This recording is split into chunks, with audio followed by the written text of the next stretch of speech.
ഈ ചെടി കണ്ടിട്ട് ആർക്കും അത്ര പരിചയം ഉണ്ടാവില്ല. ഇതിൻ്റെ പേര് ഫ്രേസർ ഐസ്ലാൻഡ് എന്നാണ്.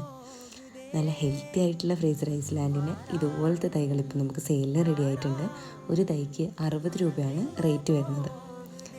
ഈ ചെടി ഏകദേശം ഫ്ലവർ ചെയ്യാൻ ഒരു 1.5 years എടുക്കും. പക്ഷേ അതൊരിക്കലും നിങ്ങൾക്കൊരു നഷ്ടമായിരിക്കില്ല. നന്നായിട്ട് പിടിച്ച് കയറാൻ പറ്റുന്ന ഒരു മരത്തിലോ എന്തെങ്കിലും ഒരു ചെറിയ മരത്തിൽ വേണം ഇത് കയറ്റി വിടാനായിട്ട്. കയറ്റി വിട്ട് കഴിഞ്ഞ് ഒരു 1.5 വർഷത്തെ കാത്തിരിപ്പിന് ശേഷമായിരിക്കും നിങ്ങൾക്കിതിൻ്റെ ഫ്ലവറിങ് കിട്ടുക.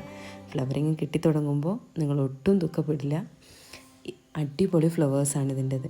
നന്നായിട്ട് ഫ്ലവർ തിങ്ങി വിരിഞ്ഞാണ് ഉണ്ടാകുന്നത്. ഫ്ലവർ വരുന്ന സമയത്ത് ലീവ്സ് കൂടുതലായിട്ട് ഉണ്ടാവാറില്ല. ഫ്ലവറിൻ്റെ കൗണ്ടായിരിക്കും കൂടുതലായിട്ട് ഉണ്ടാവുക. ആ ഫ്ലവേഴ്സ് കുറച്ച് ദിവസം നീണ്ടു നിൽക്കുകയും ചെയ്യും. കെയറിങ് എല്ലാം വളരെ എളുപ്പമാണ്. അപ്പോൾ പ്ലാന്റ് വാങ്ങാൻ ആഗ്രഹിക്കുന്നവരൊക്കെ താഴെ കാണുന്ന വാട്സപ്പ് നമ്പറിലോട്ട് മെസ്സേജ് ചെയ്യാം കേട്ടോ. പുതിയ വീഡിയോ ആയിട്ട് വരാം. ബൈ.